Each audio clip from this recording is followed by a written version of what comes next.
County Integrated Development Plan, CIDP.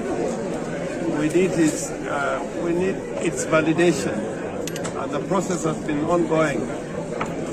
We had a meeting yesterday in Siaya County for the validation of the same document, and we thought it was necessary to talk to the professionals, business people living in Nairobi, also to consider this document before it is approved and becomes part of the 5-year development plan. I think you have heard, for those who are here, that in order to transform Siaya, we think that agriculture is going to play a key role.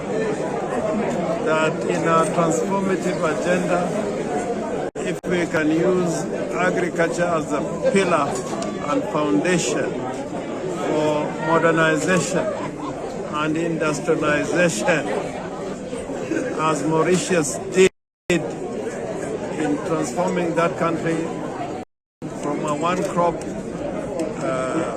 economy, and that was sugarcane, into what it is today. And therefore, for Siaya, we have earmarked certain cash crops, for example, rice, cotton, and sugarcane, and soybeans, not just to plow and plant, but that, the processing of these